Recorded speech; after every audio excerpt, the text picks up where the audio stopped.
Greetings, everyone, and welcome to, I guess, an XtraCast, or a series of them. This is Battletech. And, of course, there is no co-op currently. I imagine it will be down the road. So LG is watching my live plays, could be here commentate and make fun of me. Yes. The master here, who has only played like a couple more hours than Jairus has. You got to add in maybe my decades of actually playing the board game. Well, yeah, sure. We'll add that in. So, of course, you have a campaign and skirmish mode. Skirmish is like mostly a versus AI or versus other players kind of situation with different... Yep, 4-on-4 mech battles. Yeah, and campaign has actually been surprisingly good. It's not a lot of voice acting. There is some, but for the most part, it's a lot of text or choices and conversations. And I just had a pop-up event in my own game about playing cards with the crew. You know, a poker night. Exactly. Interesting, huh? Does it come with loot boxes? Yeah, no loot boxes. Oh, okay, well, can't have it all. All right, so let's go ahead and hit campaign here.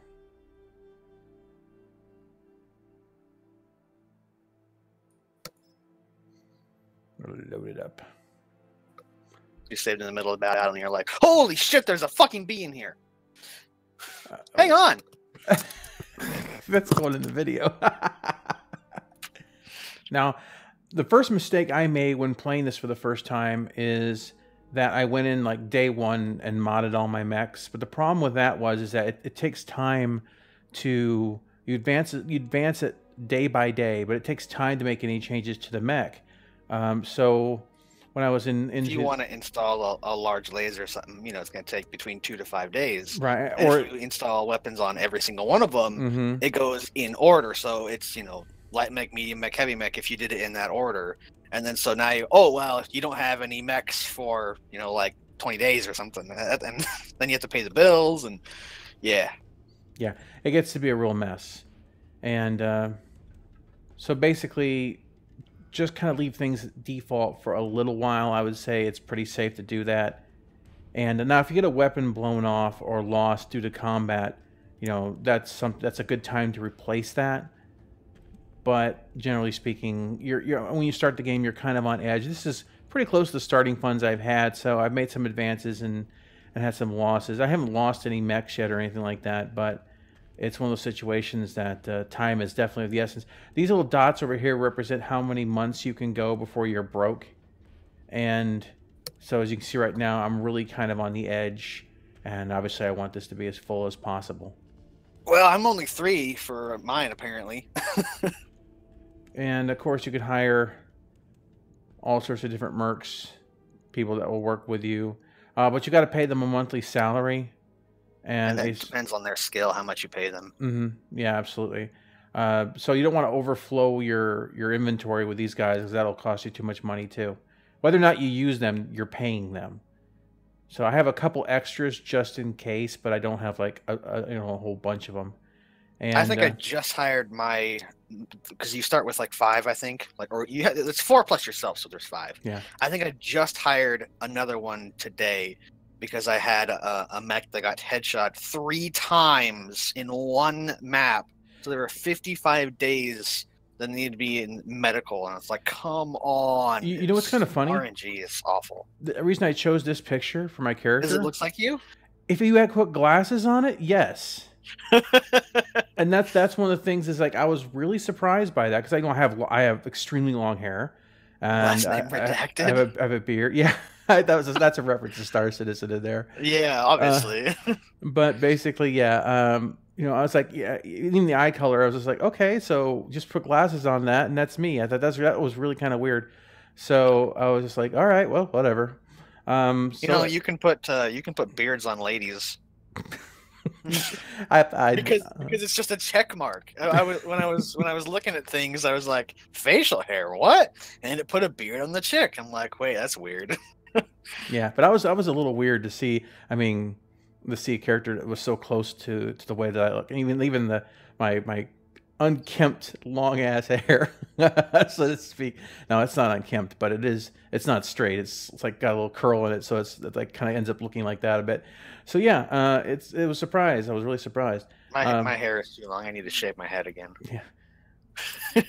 So of course you have the star map where you can see all the territories and stuff as it moves along, and the game is. Obviously, has more than even what they show here. It's going to be huge, and it's a constant campaign, a push. Yeah, you're still in the intro, so yeah, the map hasn't opened up. This super tiny little area. And obviously customize your character, reputation, finances, all that basic stuff. So let's go ahead. You can also rename your mercenary band. I'm good with it. That's the default name. Okay, well, let's see here. Customize company? Yeah, I believe so. And then there you go. Then you can change your colors too. Yeah, here we go. Live on camera naming. This is going to be the entire video because we're going to be sitting here for 20 minutes trying to think of a name. I suck at names. Let's see here. Milk Runners. Milk Runners. Why not? Milk Runners. There we go. Oh, we're getting all caps too. We are the Milk Runners. Yeah. We're good. All right. So that's perfect. Exactly. All right. So let's go ahead and find us a contract. But not benefactor. No, I don't want benefactor yet. Of course, skulls indicate difficulty. These are story missions. Those will advance the story, and even though it's only one skull, believe me, it's not a good idea. So you really do want to read the descriptions of these, because like if it's a base assault, it's different than say taking on a couple mechs. And that one is also in the lowlands, which affects things as well. Mm-hmm. All right, let's see here. So that's a depot, and that's an enemy lance. So that's going to be mechs. Okay, so you're going to light mechs and tanks at your level. Yeah, so I would honestly say, and another thing is it pays more.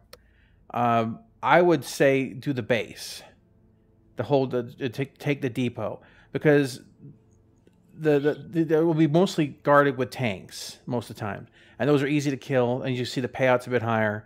The salvage is equal to the other one, so I'm gonna do this one.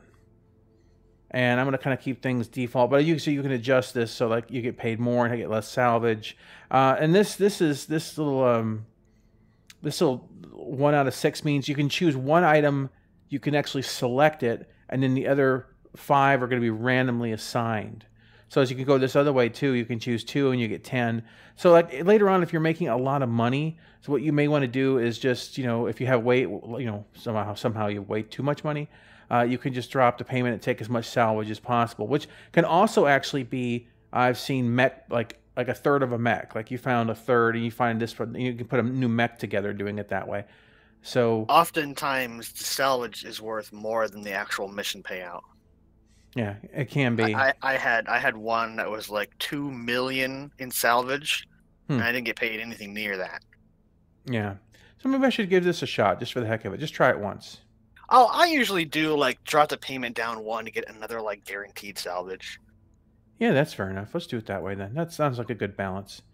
Oh, speaking of freaking salvage, one of the missions I had, they had these LRM tanks, and they have like 6 SRMs on them or something. These tanks are nasty. They're just awful. So my salvage, because there was like 2 or 3 of these tanks, right? So my salvage bar was like SRM 6 for like 2 pages. I'm like, gee, I wonder if I'm going to get any SRM 6 from the salvage.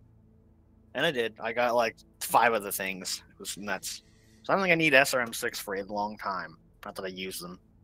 So what you do here, of course, you drag a mech into a slot, and you drag a pilot onto that slot. And you want to pay attention to their stats, what they have on their weapons. And, of course, you can level up your abilities on the pilots so that they get special kinds of attacks, like multiple... like this one is being able to attack multiple targets at the same time, things like that, be able to split fire. And so all these have... You can get everything, but everyone but your main character can die. So basically, it's one of those situations like XCOM where you can really build someone up and then, one shot can take it all out. All right, so let's go ahead and head down and, let's hope. Uh-oh. Let's move up and recon. I hate to say this, but I've seen this map before. Maybe it's a little bit smaller version, or maybe it's slightly rotated or whatever, but this exact setup you've been in, I've done a base assault like this as well. It could be the same mission, actually. I don't know. All right, well, let's take a peek here. You're going to find 2 light mechs and 4 base turrets? That's my guess. I hope not. That would actually be really bad at your level. Well, actually, you've got mediums. You could take it out fine. You actually have, like, what, 3 mediums? Or do you have 2 lights and 2 mediums? You got 3 mediums. Yeah, I think it'll be fine. Receiving you. All right, time to put that light mech to work. Let's see here. Move order received. Let's see what he sees. Nothing there. Bizarro. It's a trap. It's a trap. Are traps scary? No, sorry. I remember that wasn't it asked to Total Biscuit or something? It was asked to Jesse Cox. Oh, Jesse Cox, that's it. No, and he was just kind of like, what? Wasn't Jesse Cox Total Biscuit? Oh, yeah, I can't remember. No, different people. Oh, okay. I don't know. There's a lot of channels I don't watch. I'm actually subscribed to Jesse. I think he's cool. He's kind of one of those guys that kind of says whatever he wants and, like, whatever about it. Yeah, that's kind of where we are in this channel. Okay, well, let's see here. Waiting for orders. That's it. My guess is that there is a patrolling around, and Confirmed. you are going to bump into them as soon as you touch the base. You might be right, but I still want my scout up high because I think that's the best place for him. All right, so at this point in time, not jump. I'm going to start walking in because I want to have the ability to fire in case something just happens to spawn in. I just, running is good to a certain point, but sometimes it can be, you can go too far and then suddenly you realize you've just walked into a world of hurt.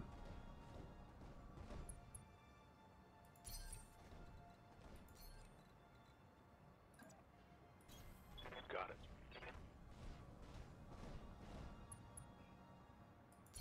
All right. There's just nothing there. Keeps defaulting to sprint. Yeah, because you haven't encountered anybody yet. Oh, hey, what's this? All right. Hey, did I call that one or not? All right, let's take I was a peek actually here. just guessing that. I haven't played this mission. They're on their way back. All right, 1 second here. So, like, the light tank farther up on the hill, so you can see them when they come in. Yeah, basically. What's up, So I'm just gonna move. on the move.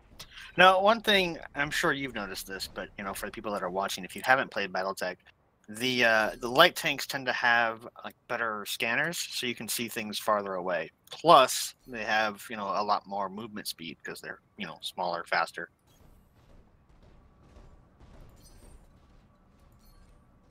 This mech's so slow I have to sprint to catch up.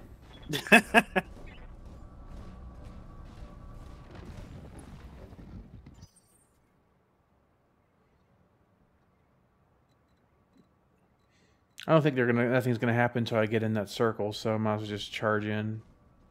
It's possible that they are driving back there, but it's good. I mean, it's a computer game, so there's also a good chance they're just gonna, like, spawn somewhere. I haven't seen that really happen in any of the times I've been playing, or maybe they spawn them at the start, so you don't see them spawn in. But some, Steam reviews, people are like, blah blah blah this, blah blah blah that.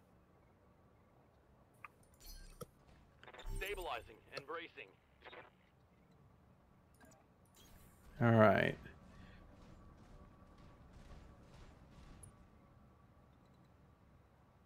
Oh, just walk, dude.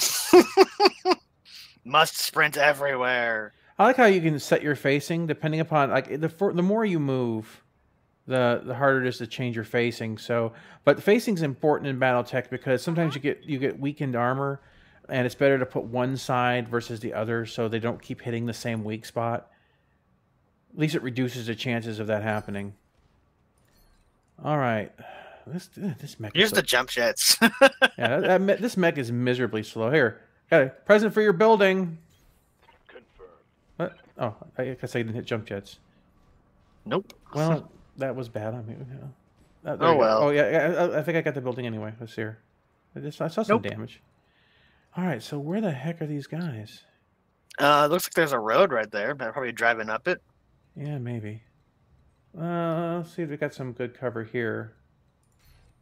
Still forest, huh? Looks like it. Okay, well, let's move in a little bit more. Maybe I get a visual. Where the hell are they? I am not sure. Oh, there they are. Oh, crap. Oh, it's a mech.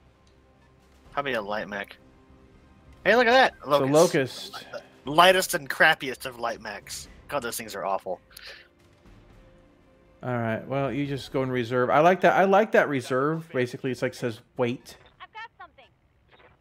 That's probably a medium mech. All right. So let's take a look here. Waiting for orders. Don't forget, your scout can do a sensor lock. Yeah, that's a good point. Commander. Oh, which one's your scout? Oh, this one. Do you not have a sensor lock guy? I guess he doesn't. I got him on. Huh. I gave him evasive movement. Oh. So basically, I can run in, get the aggro, and then run out, kind of thing. It's kept him alive. It's kept this little light mech alive constantly. You have to choose something. It's like a trade-off. But all right, so let's see here. Anyway, there is a trait that's called sensor lock, and what it does, it removes 2 evasive charges, as well as light the enemy up for everybody to see. Because like right now, you have sensor contacts, but you don't have visual. If you had the sensor lock, you'd also basically be able to lock onto that. It's good for like an LRM setup, so you can do some indirect fire in that regard. If you notice when I'm turning the facing, there's a line that's inside that facing. That's your range. And so it says, hey, you can't. Something has to be in here before you're going to be able to hit them, basically. All right, you just brace. And I don't want to bring my light mech into it because it's just cannon fodder at that point in time. All right, so LRM, AC, medium. I am going to pull her back here for indirect fire. No, not there. Yeah, it does. Sometimes it doesn't like being able to click on things. All right, so. Coordinates received. Right. I for sure thought you were going to just plow right through that building for a second there.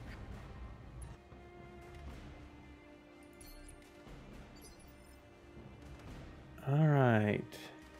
Now, some people might consider this extremely like slow and boring or whatever, but I don't think they've ever played BattleTech if they think this is like, oh, this is so slow and boring. Yeah, that's kind of what it is. Yeah, it's a turn-based board game, and I'm an adamant fan of it. I mean, I like how they even respect the original sheets they had with the. You used to have to print out these mech sheets, and I had Xerox like binders of like hundreds of them that with the Kinkos, and anyway, so. Even this is respectful to the original design. Now, the hit points on parts and stuff, it's higher than the original game, but the weapons have also been scaled up in damage. I think it's just proportional. I think that's what they did, is that they scaled it all up so they can have like better versions of weapons or whatnot. So, but everything here, it's all respectful of it, and I really appreciate that. I really do.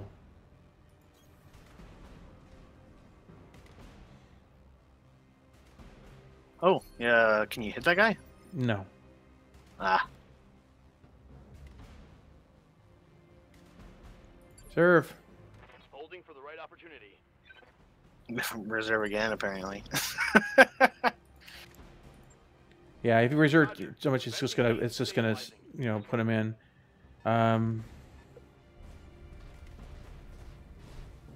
Probably has like a medium laser and machine guns. There's a medium laser. Oh, missiles.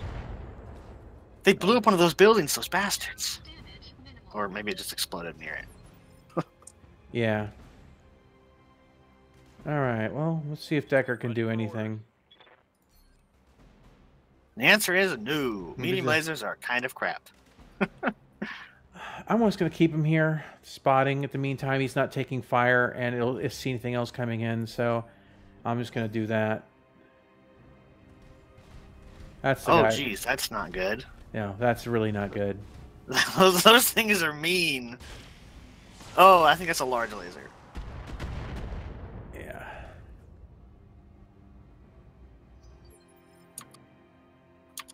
All right. I hear ya. I still think we should take out the light one first. Definitely. Because it just gets it out of there. Roger that. Firing on target. That looked like a miss, and you blew his left arm off. Aye, aye.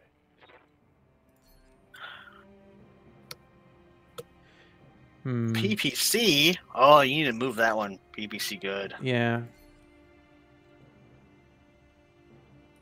Now, if you click, you can mouse over the mech, On my way. and it will tell you your chances to hit before you move. Well, it's about as far as I'm going to go anyway. So, 75. Yeah, this is still my best shot. So, please, please, please hit PPC. From position. Well, you hit something. Holy crap. You like blew everything off of it. God bless the PPC. Yeah, my current lance in my game, I have 3 PPCs on 3 different mechs. It's good stuff. That's pretty solid right there. I mean, overall. So I'm just going to fire. You have a targeted shot you could get for a little bit better accuracy. I think it's, what, 8? Precision strike.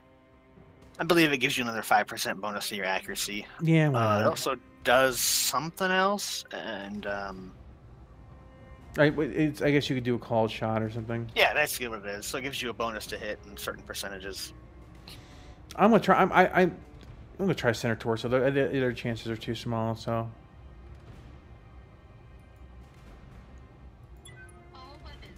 It lowers their see, initiative. that's the thing too. that like these abilities and things. These are things that I'm not used to. These kind of special captain of pilot abilities aren't things that was really kind of in there to that extent. Or at least I never used them if they were. We just kind of did the set up the map, play the game, get pissed off at somebody, quit and go home for the day, and try again the next day. We would play. I'm not trying to brag, blow my own horn here, but this is just the nature of it. I played Battletech during college for 5 years. Played everything, double blind, everything. We had a double blind. For those who don't know, basically you have 2 players and a judge. The 2 players basically move their mechs. The judge comes in, sees if anything has line of sight, declares line of sight, places those pieces on the board, and then a combat can ensue. But think of it like Fog of War, but done old pen and paper style. And basically, during all my years of playing Battletech, on the miniatures board battle, I never lost a unit. I never lost a battle. I never lost a unit, not once. Never happened. Which was weird. I mean, I've had times where I lost legs and arms and things like that, and I got close, but I never lost a mech. And it was a lot of times it was just random luck. Like the first time and the only time I ever played my brother, the first round, his 2 mechs came across my line of sight. Each one had a I had PPC on each arm. I aimed at each mech, fired, and I rolled headshot on each one. Now, anyone knows plays the Battletech game knows that 15 damage is enough. And headshot is, I think it's what, 5 head, 3 internal. That's enough to kill a mech in one shot because you just pilot killed it. So basically, let's see here. It's just doing a precision strike. Oh, nice. He's already got almost cleared out here.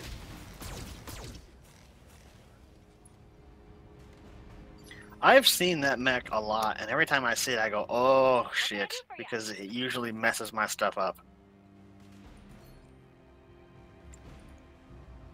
Oh, internal plus PPC. Oh, jeez. Looks like he hit the torso. Oh, ammo, pilot injury too. I like it when you take the limbs off because that makes it one less thing he can do to you. So, Waiting for orders. let's just go ahead and... That's still pretty good.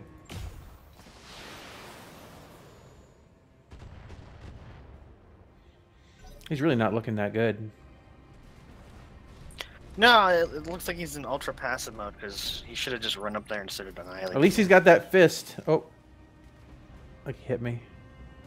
I think in the options you can change the way the cinematic camera is. Like, the default is like ultra cinematic, which means it'll like pan around and like pretend it's some kind of super Hollywood, you know, cameraman. And Well, looks like I can move here and I get a shot at with my light mech. So I might as well take it.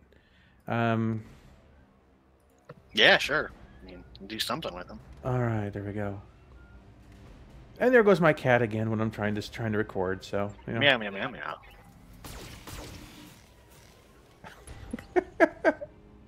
Well, you crit the ammo, apparently. Good.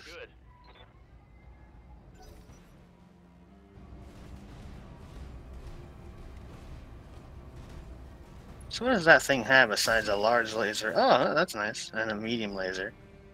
I think you blew the large laser off. I took everything that he's coming in because his main weapon right now is a fist, and that's what he's trying to go for.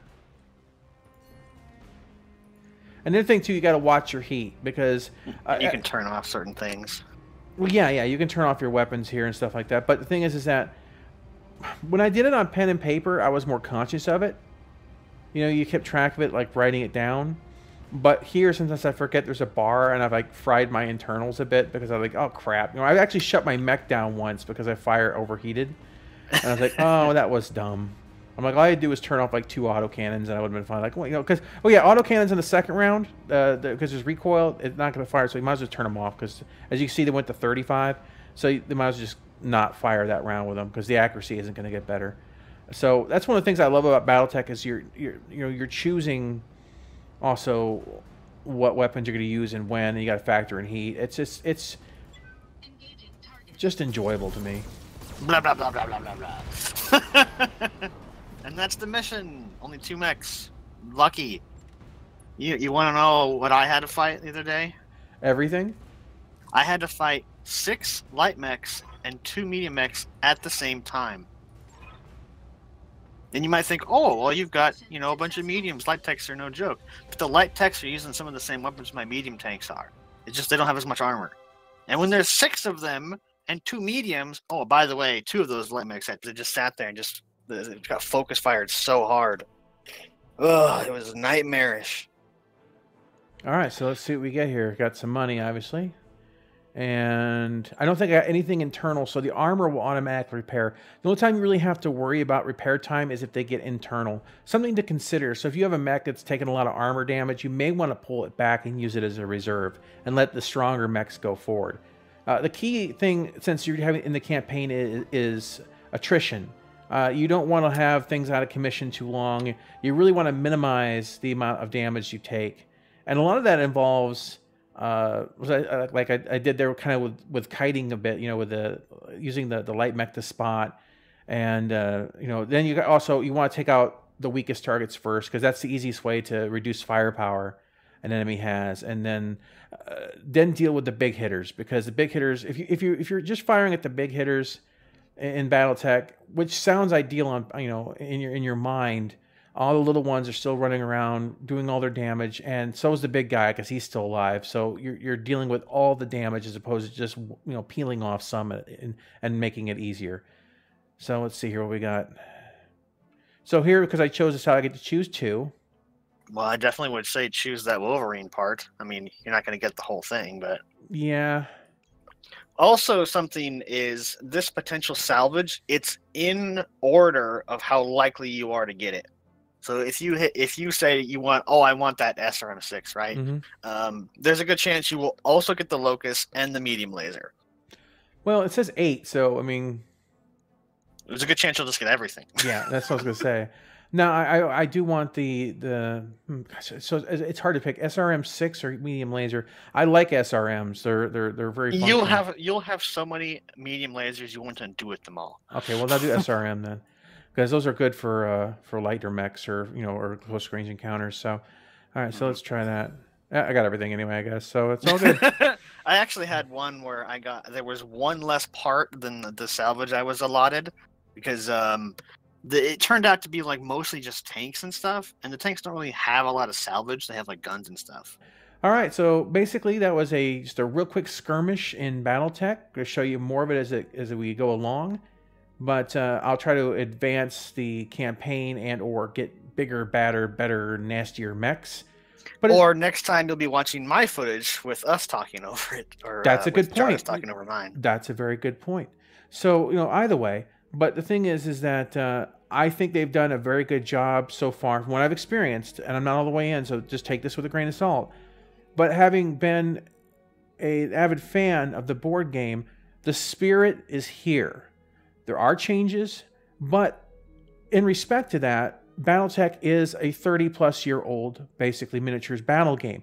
So seeing updates brought into a video game format doesn't bother me because things change over time.